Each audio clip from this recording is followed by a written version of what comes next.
copies now. I'm only now my phones. Okay. 281. And see, your call coalition center on a NDC for a bony papa said, among cause disruption or yes, say, allegedly. El Corson said TV will be with your course. Unless say, Besebe can crow cruma. Say, of course, yeah, Prince be say, you be your copy so. At the point, easy crown. Sa Prince no more can no money be. And the no crown in the side mom to rely on the original one because almost there no a boo ha or what it's not saying. Yes. And the boo are they failing to produce it. I side mom. It's no case. Because of say you know say near we are three polling stations in T. Your Prince didn't require electoral commission for her. Oh, okay. The amount come out. Yes, because you know they needed to rely to document it. Say recorded that. Now, Obi, ya we nyina awie. Ni abetra. The me amedin kunim 414 votes no. Obe ka kire me say NDC for see enko rerun. Etime me njintum na me enko rerun. That's very unconscionable. Tebi obi decide they will do abeti ase. Say what collection so. Oh, South Prince sim go 281 scan copies nya on my phone so. Aya tablet ni nyina results no e chese me winning 414. Now obi a said one dim kunim one nim say one dim kunim. Aka wadin kunim a called the Prince beba because I challenge NDC for say omo Princes no ho. Because basa na course wo electoral commission it was orchestrated by NDC. Emudia hendu e school dan no ene Ablekuma of Kumasi center videos wo mo hwe basa e course nya it was orchestrated by NDC. The NDC pin sheet is intact ni benwa NDC pin sheet on, but they are refusing to bring it because omo some of the bar they know they have lost Ablekuma of. And I'm them scan copy as I sure say mascaning nyina and no say easy opisa no officers omo to and you can't have 3 polling stations. But Sisiano, General, no, yet they didn't kunim. Any attempt be a call around Biano, it's an indictment, it's an insult to us as a party. And posterity will judge us. Into the rerun, as far as the NPP is concerned, you are not taking part. Patriotic Party. You have filed an application in court to quash the EC decision. Sir. And possibly to injunct the process. The court, no. The court said, court to be shen sema edaho. Nano kre aye juma member. She obi.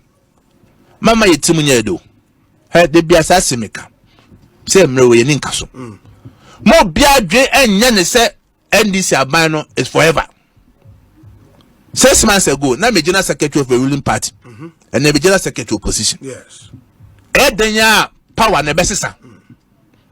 Denya sana dana mutu NDC for say and no more to a public service. Yes. Some more pamon konfo say be omo public servant. E bia ko interview ya form.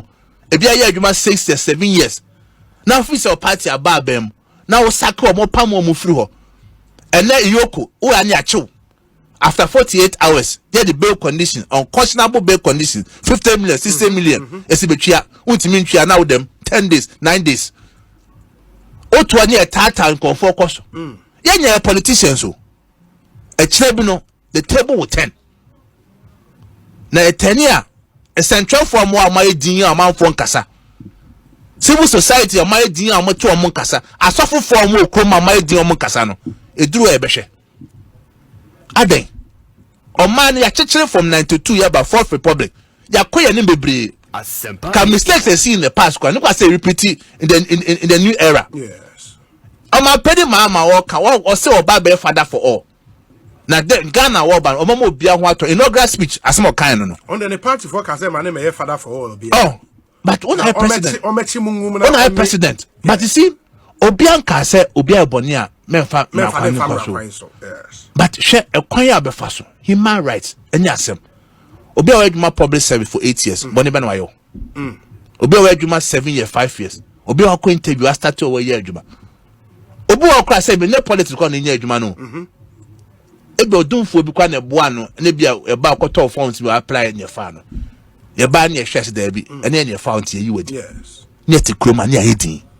Say abanya sesa goodwill na me party for na ye friend here Ade o my day. every say o kasa na che party for say be internal contest Kennedy Baumia ne san Brian ne san no ma no say be there serious issues say kabom ne yehwe and now kasa kra na obi hwe baabi ogina say bia me wo we afa ekoma me anase nkoma me o me die o echi na normal ehia say ka wasam ye yi adwen afi so say kabom ye yi adwuma na me ogide say kabom as a party as a united force no me catch you say 2 years hwehwe sabeka obi medawas Ebusia mami mo bibia kwa basonko efamra eye atija dwumadie so ewo Kumasi online GH and then first timer na wa subscribe ye YouTube channel no e de amame no like share enso de ama afofro na afofro sanso etimi akabi enso ewo hono wonim se ba na atija dwumadie dia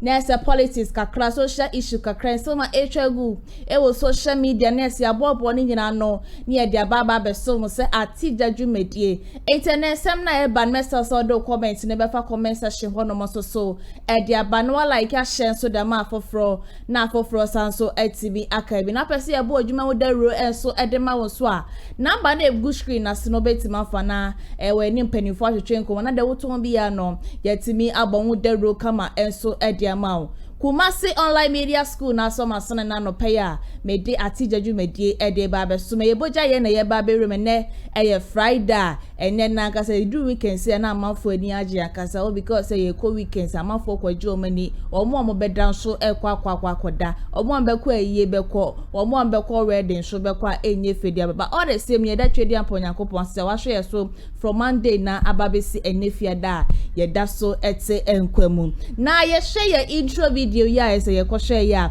ene Friday di ena eye say eye 19 police stations e wa Ablekuma North so modom kokromoti sa koto aba enso bi yenye nim se ebra ye to ye 2024 about woni ko wie ye no na menteme nwase bebre na ekoso we ya Ablekuma North na nka ye hwe animu se e ka 3 police stations and asa ka 3 a year AUS na nka ese nkomo e kan ho mo se de isi ma ti asese de wo hwehwe nyina ne se obehia bambo den so abra na IGP no nim se de tie bia no NPP and this amani ko ni be pab 91% eja wo be ye sa nwuma de we nyina e de ama no aye na me na wo ka se de ne de e na ye isi share se eye sa 19 police stations ni nyina no wo mo nkwai no mo nkoto aba e wo ho no no mo sanso fanyi NPP amani ku e foforo e wo ye Ablekuma North cause Ablekuma North ebesi ne wo mo ni NPP bia e wo ho no si di betu jape na ye JFK ene NPP amani ko ni se nya drum beti ase ne no mate ase echina enya drum betu aba ne no mato aba ne china na wo isi ye NPP amani ko ye ne edo bae na afa di eba ne sei ana ena monsem a ye ese edu keti abeka ase wo wadwuma nso ani di enyi wo firi o na entina eja waye wadwen so pese wo ya se de be ye enyi wo firi o dia ena ya itebra asem no da kwakwa kopie mu okota omodi kopie mu okota na me no ka sei enu ada isi ebo ni nyina tugu yese asem na mode bae na nya dia ekoba bianti isi abo aye JFK anase NPP amani competition omode ko PM court se omonhwe na isi ni nsem a wo kan won kan ye no aye court abo ni nyina atu egwa etie nsem na JFK kana o se nya dia wo be kwa kwakoto aba ne nde no makwakoto koso ma ahoro monsa edi efiru eho a ensem no na yakwa kwakwakoti edi aba mesasa wo do comment no ebe fa comment section ho no edi aba no like share enso da ma afoforo na afoforo sanso etimi akabi me no mienu ene edi dwumade enti comment section ho ne de eye wo awodia obetima atwere wo adwiri nyina ewo ho no afi ma me mfa wo nko ensem no ena no Monday enya ntie se ya akotia MP aye friend oye NS Kubin ese wada ne bonkum so na akoya rehosem ye papa ni nyina ne se ebo be 1 o'clock e ko bo be 2 ena o se ne chest eye ne ya ye de ko pie mu hospital from ahomachina to 10 o'clock ne hu se ye papa na se ya de nyina eye Mr Kubin wa free man na kwa share mochra na kopie bo social media edi ntrede wo social media na wo se wo bia ka bi wo honom ma ye minority leader ya afi normal kin so ebegina ye parliament house the two e just say NSC wo ye NPP amaniko de wo se Dr. Baomia eni mpanifo akodo bebre na nada kwakufu ado enso kopie mu obusuan fie se omo ede omo ekomone ye papa Mr. NSKumi na we enso kopie mo social media nsem bebre na ene ebobo eba efa ni wo ya wo wi no ebe mo se eye niema ndi samaniko no edi omo ede eye NSKumi FM no enene ababa be wie no wo se koso tie nsem amanfo bebre na ka ye se abre pokra na se wo di quarter kwone aba eye wo na wawi na nya wo na wawi dan ke ka den kranke ye jeli no pokra no na utie nsem ndi samaniko bi omo akotie ho no mo ka ena wo be tie bi aba election be ba so na ye nyina so nim se so obi bie na no ka che se by election ebeba so a na ese nipa no wada ne bonkum so ena ye ba beto aba foforo apart from that no wuntimi nto aba foforo enyi obi abiem ti no enti samanuko no enim sa wo ya akoso wo Mr. NSKumi ewo yi bi ye wo se wonwane mo bebre ne uncles bebre na so ababa be grant interviews a mo kasa na ne nua baako ababa be kasa se ewo na eye NSKumi ewo no se enye kwa da biara da o se dabi enye kwa because untimi nkase wo chest ye wo ya do kopie mu hospital 2 o'clock anopa 10 am na wo hye mochire wo monti ase na ye ka NSKumi a enam temane akoma pa wo edimatememufo a ewo honom no na esenye fedi agoro ese wo do wo bia te se wonoani nua na se wonoani yemoba wono obi asesre wono obi ati se wanka sese ene wo hwe ajanka wo hwe awisia nyina ewo kromo no ma ene ye papa ya na se ade nyina ada ne bongus no de wo say de tie bia na eyandi samaniko no ena adisa nyamra semini se na kunya na to no wo monkoram kofa akunya no monwe ai na monche na visa mo benom chilled water so de aka ho a mache so de aka na se machere de aka message so be kam ne akoti nsem a eye wonua be mai de tu dwa abra no ne Ezra for etwetwe nkomo FM na sese ba de aka nyina so ebeto aso Ezra TV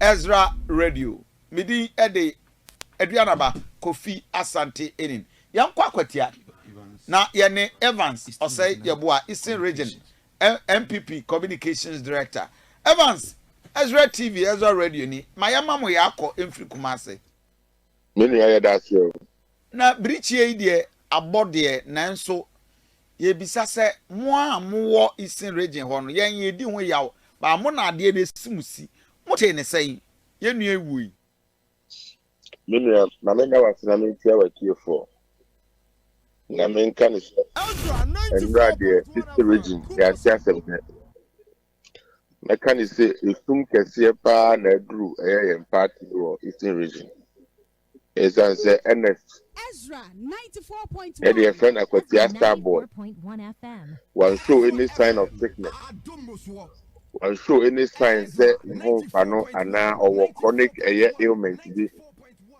very active young man energetic patron actress over Eastern Region communication team no or full member anytime na special itinerary no wa avele ne ho need nkomo local radio so a week ago who how active he was in parliament ubuka members of parliament na honorable na abno say asari abeka say oneno edi nkomo Thursday extensively and na utie adanzidi ba weekend ni na no anwode wo ho a odi ne juma okopie mu wo Western Region asande ba kwatia Sunday ansa na okonkran yeni asem no aboye pusa bia adwen ho awontia se esanse ya na anwe ho se yeni abema no ebetime gya ho so sudden enti oba Eastern Region dia ayem siseke se na beto yeso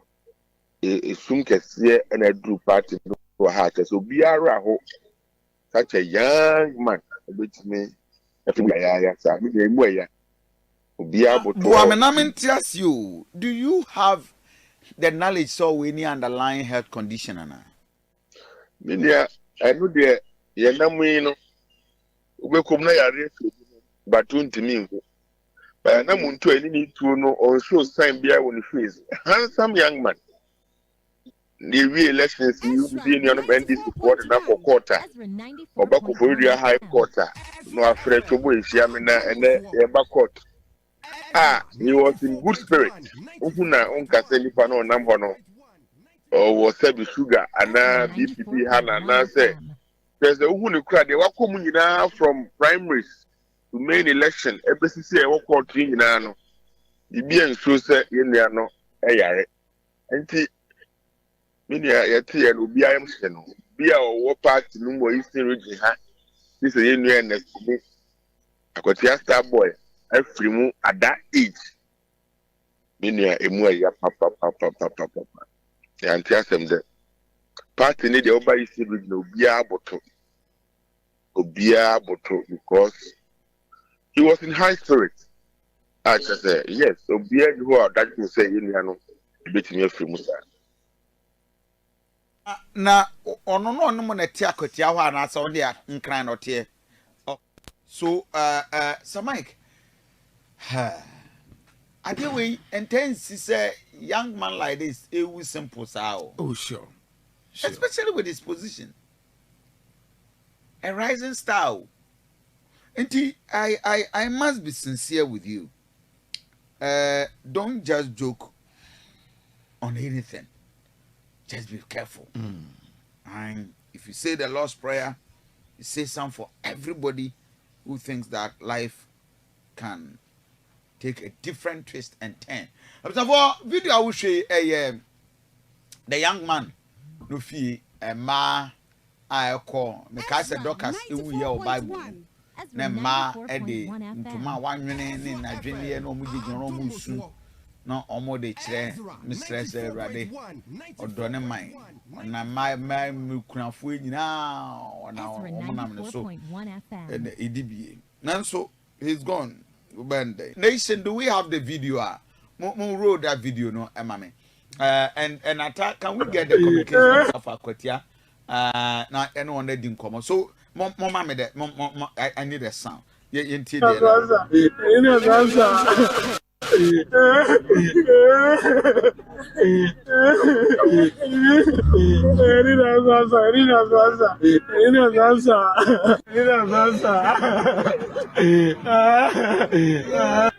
Anopaya NS2 kwenra obedu anopay the anopay no say nakoma ayene ya ntomo de ko hospital or Leicester hospital omni di hospital no afede obudi so sini so a ayede enko na na yere ya court yere ba no say ade no so obudi so sini kun so ayede enko ntini kun de watona na mo se do tina yete ya de yete no who need a course about 2 weeks.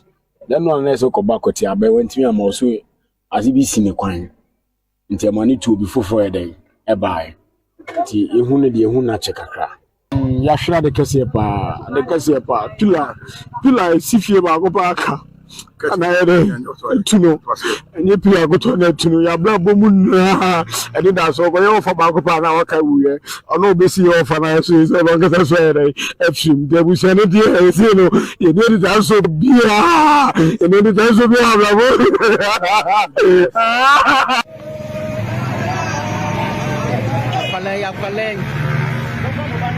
look at how people are crying.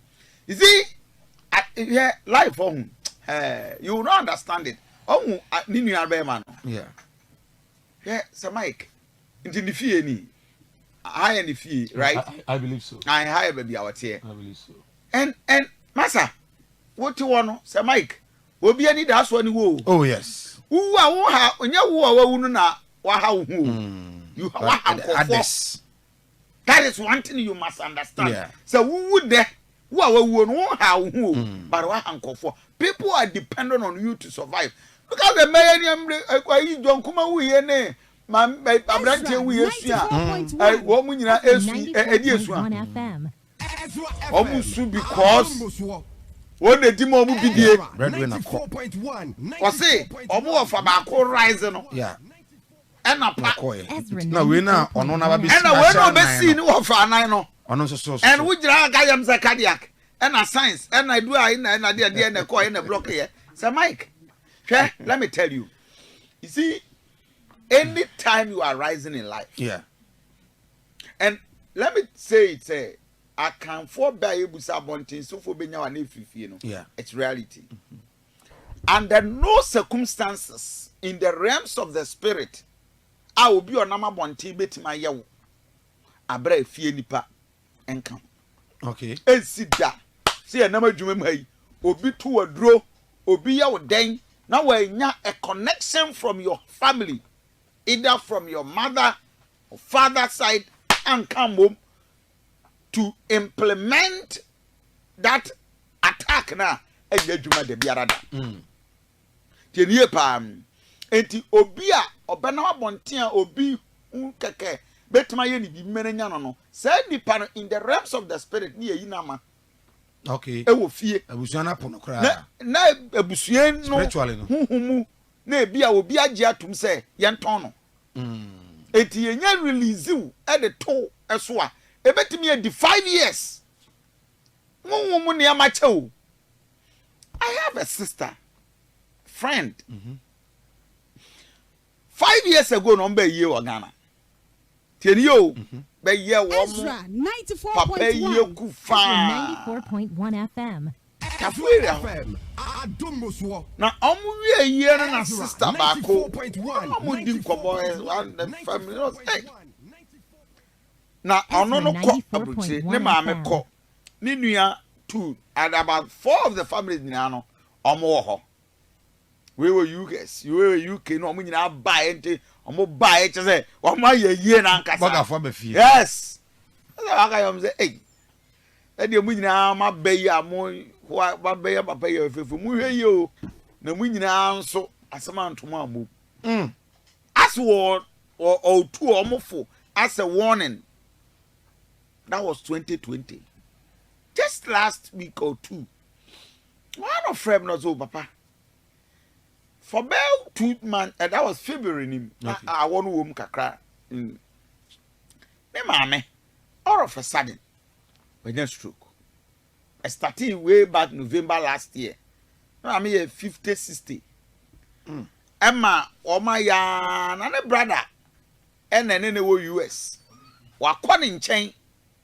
Oko fancy reach my hospital. And I sleep kakra bi e wo fie ho. Obo ho ane fa bo ho no. Brother no so anya stroke. My sister every UK eba besra no a ohu wo mo hospital no yemu aso ase no. Eba no so anya stroke. Ni part 3. Tell me say this is real.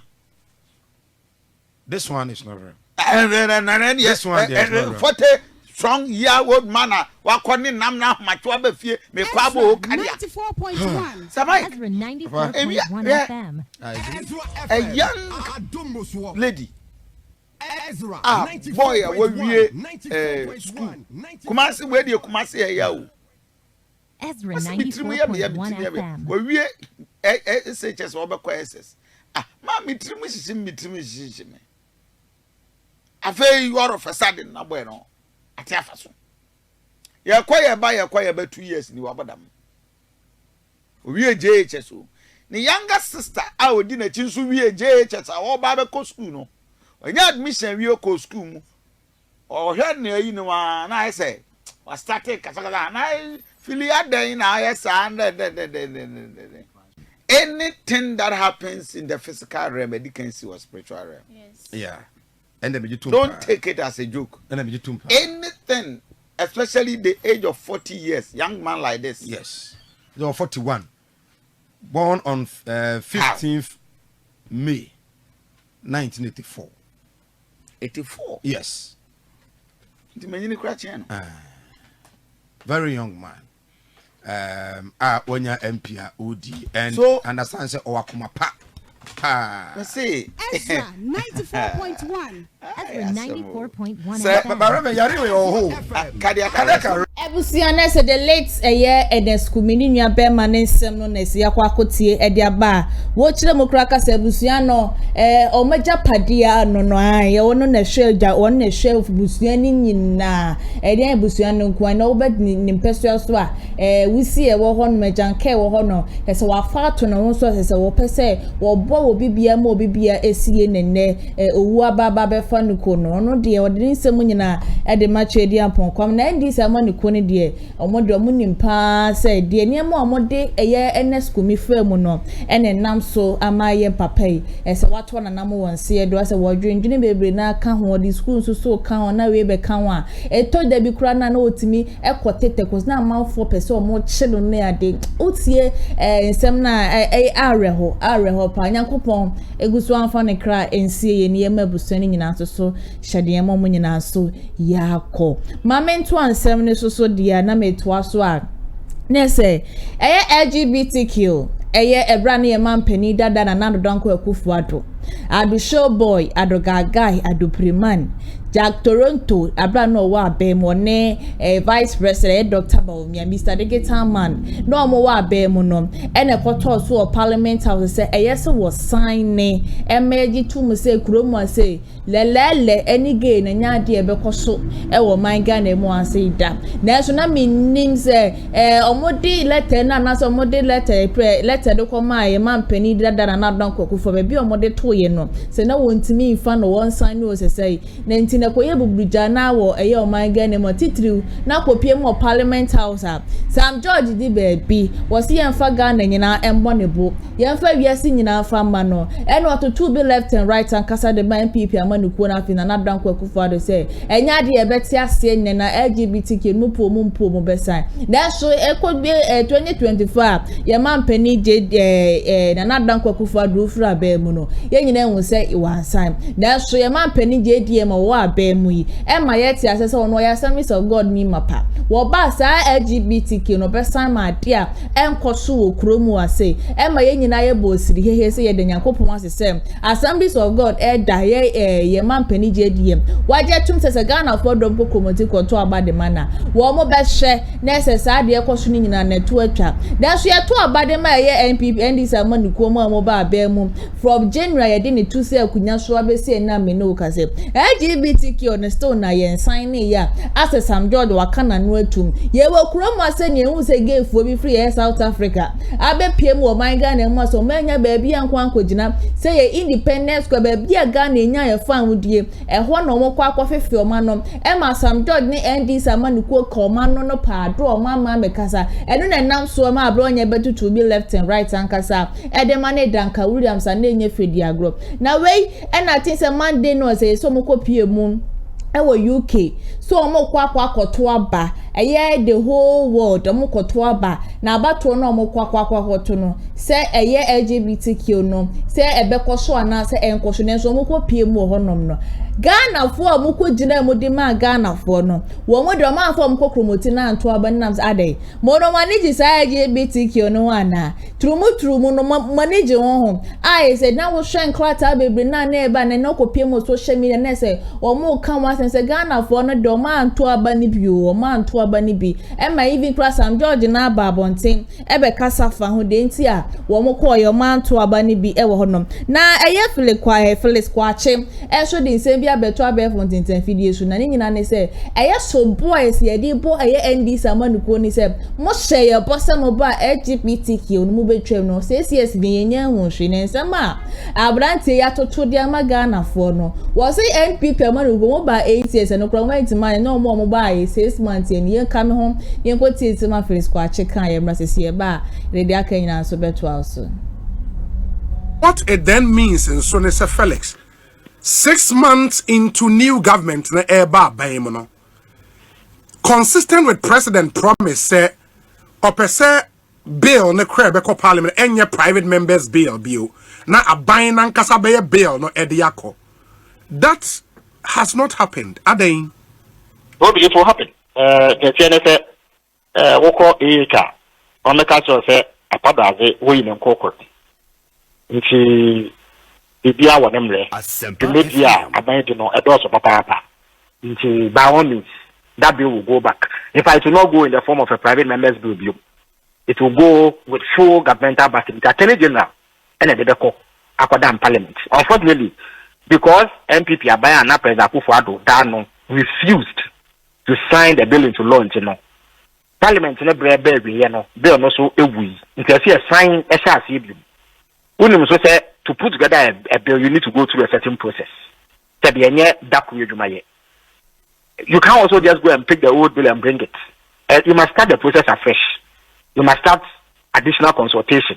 If there are stakeholders there, now which video after the bill, it will come back. But the MPs tell us, the MPs tell us, or colleagues now catch her and say, they've again presented the private members' bill. We have a speaker taking delivery of the bill. Yes, but we don't believe it should go as a private members' bill. And if say I will say so that will happen. It is a matter of the Attorney General getting in touch and taking the necessary steps to ensure say your company can.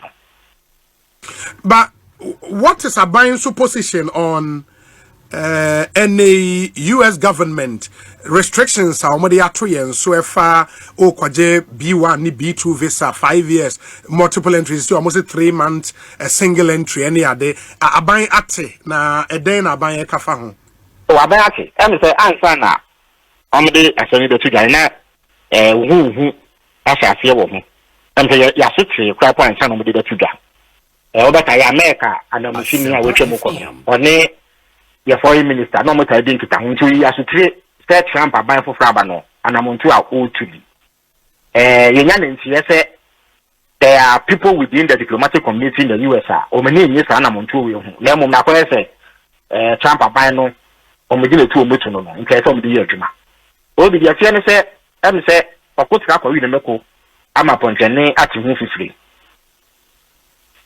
omo sa leak about say the American government was planning to place 36 African countries on the ban list. They gave a tall list of reasons. It be almost say in Chrome say almost it will trust them. So that is countries that sponsor terrorism. Even also Amaya almost a year so they have now almost a year bamba. In other words, they harbor criminals. Ebinom so ya manya eye omadehye wa ma no ne America ban no aye say odi omo befie no omo ne America ban no enko benkro mu omo ne omo ni nsawoso tele bi omo nsa be kasa nipa no, so they are not cooperating with them in the deportation of their citizens. And now so another reason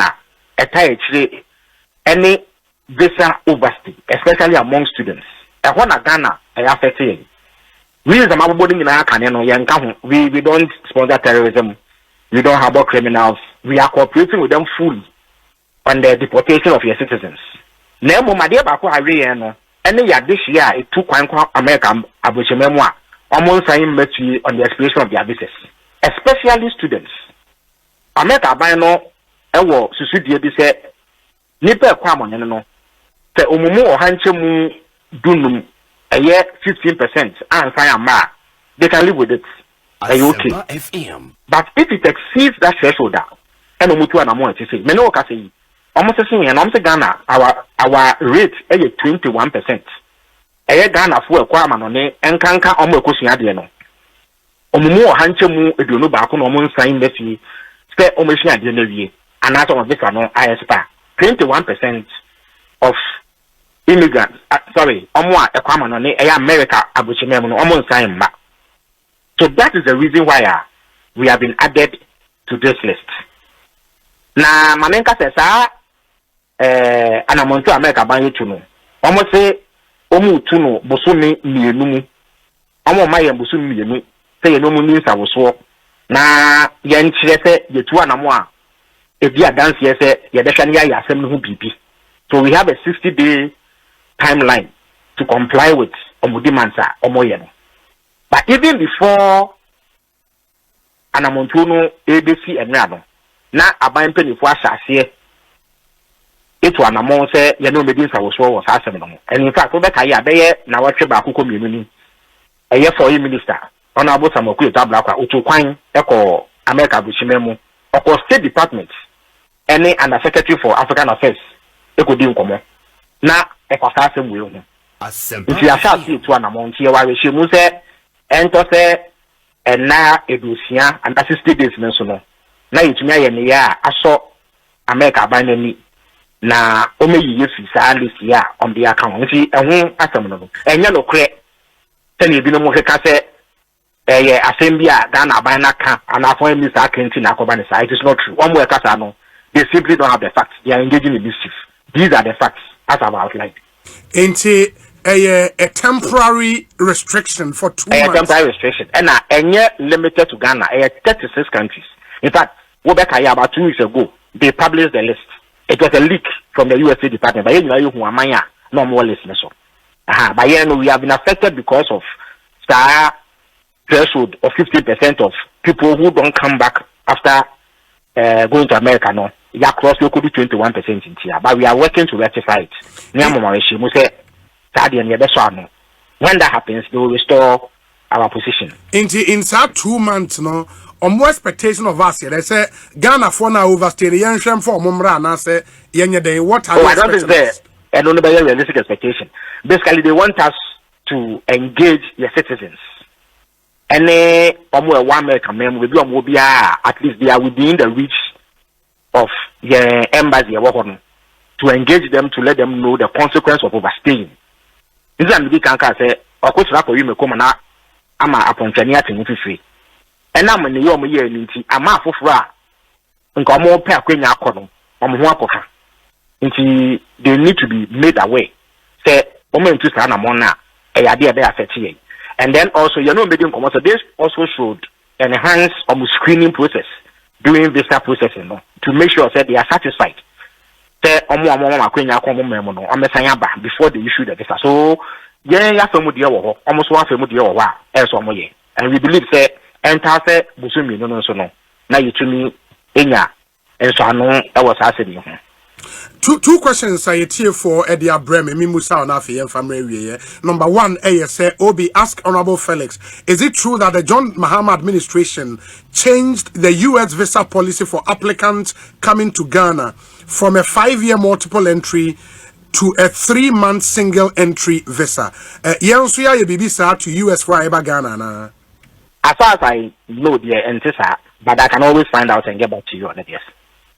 Okay, the second question, and it's Obi, ask Honorable, what is the government's position on the South African gay couple who came to take pictures at our dearest monument, Godi Ewotema, Nidie Ini, Honorable? That kind of display of unnatural sexual behavior, no, it's Yaganamra. No crane, a buying, I didn't anybody. Jumedia will be ADH. And it is not something that has the endorsement of government. It was a desecration of national symbols. And so you cry. Now, I know because Sandy Pani need Ghana. In fact, after the time, I didn't get to Ghana. And here, I mean, no money on my name. And to some more money more. And Kadia, you don't befa and Raconso.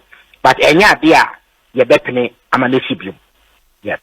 But if they've committed a crime against our law, sir, we cannot liaise with our South African counterparts now. Well, it is an option. Now, you have to consider whether it's an option you want to pursue, given all the implications involved. But it is not out of place. Because you have to consider whether it is something you want to do, it is worth it, and the implications thereof, but all that has to be considered. And stand away to an amount. Yeah, because they should be extradited to face we are. The person is right to say so, but we have to consider everything before we proceed in that regard. Yeah. Our colleague, Honorable Reverend Intim Fodjo, Osi Obi, we have submitted the bill 4 months now. Speaker has approved it. Why shouldn't this bill go as a private member's bill?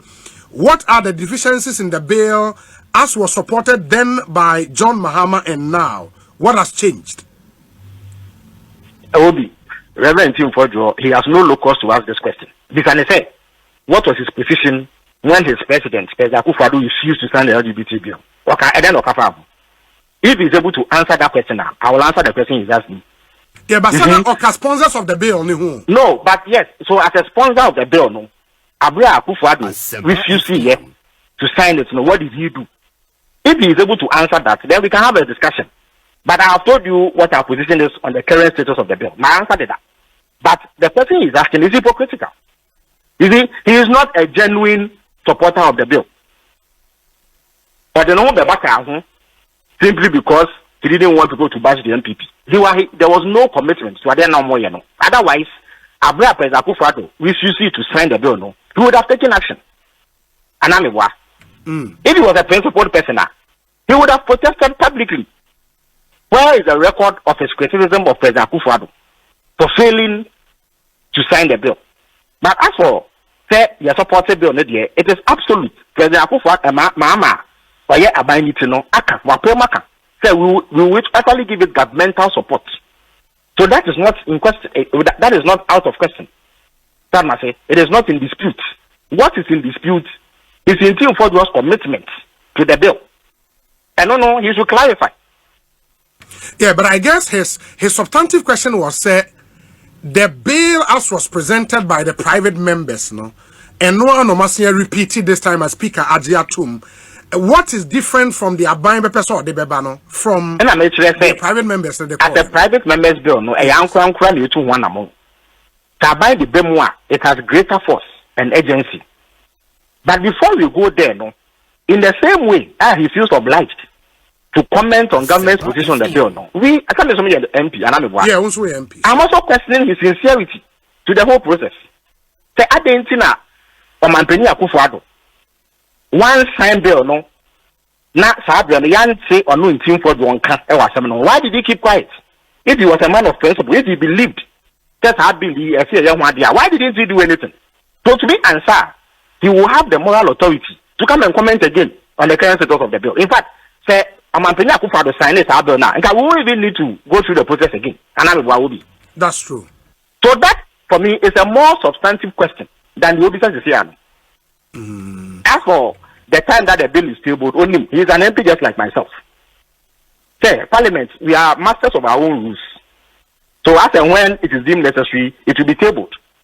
But government is committed to enhancing that bill and lending support. But he should show us his position when Akua Afryie refused to sign the bill.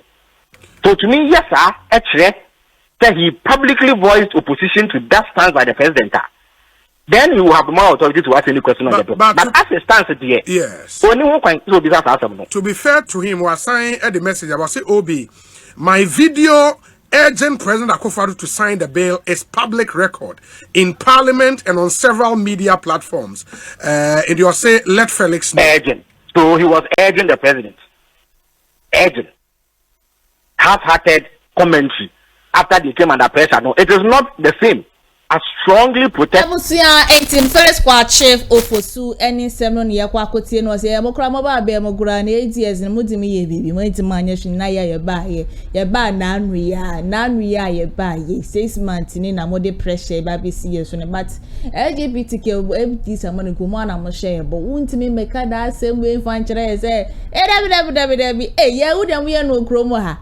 The mudi yada na drop Akua Afryie kro ne nim sanka mo bank I don't the first thing klanga mo ba be dey ama Ghana for enti no mpo ade no mo be sign I mo sign cause LGBTQ na ekoso okro me say ne ma okro mu ase ene na we ade cha na trubu ade cha no we oba na we fa wo ne fa she ekoso okro ma ni nyina ka nkra na o man Ghana ye nkoso okro mu ase enti no kwa chifosu ma ND sawan ku ne nti ase ena afese ma John Dramani Mahama tell say mo mpo cause was so ye SDA wo ye kanisa Assemblies of God elder penny enti no LGBTQ no enya de a obefo aso okro na afede ba ne say na ase de mama na kwa koye ne bi as the ye twimo twintan cause mama yet as you na mo reviana mama yet as mo ba ya mo betwam tini yesere mo ntwom ma ye why cause air time and na niwu se Ghana ye bekoso a enka se ye be ko obi man so akwakoje IMF na se be akwakoje sikenti no yema sa LGBTQ no nko so a NPP for ka bi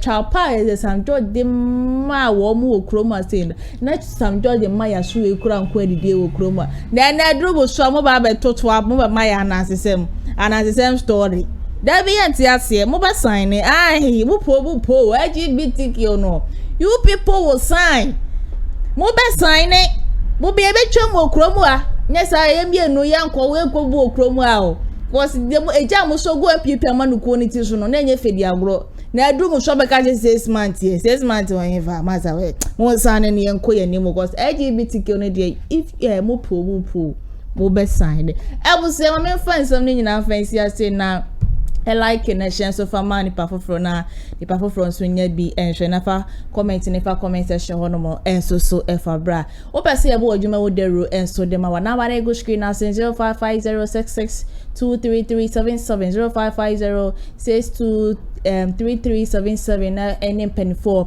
etwetwe nkomo na de wo bia no yetimi enso abo ho dero kama so e de ama Kumasi online media school na so ma se na Friday ya besem di dwuma de nyina e de ebe so mo se woni so ade hu se dachi bi o pese o yen central ni mapa na so pese wo ko e yen central school dia na se school ba ko pen na mekanfo e de ama we no ane Kumasi online media school e na mekanfo e de ma we na de se tutu anama na bra na beje on tete e wo ha se e just 6 months pe na wa ya kira wade ama won so ba be kodari mu akasa won central human therefore journalism honey production ho de e number 1 e beto ye bo ase ni a share show ni nyina kama 0550623377 0550623377 nani pani for hwehwe nkomo na de wo ho bia na etimi eno wa kopese wa otutu anama no be pie mu eye fidie mu asenso so ye Kumasi ye ni TI amas no ene di enhwene mu eye opposite eye TI amas askwa stadium na chi hono ma ena se ye butu wa obetimi aba na so aba beto form so ne kama opese wa wode wani ebe wu de ekoso wa hade a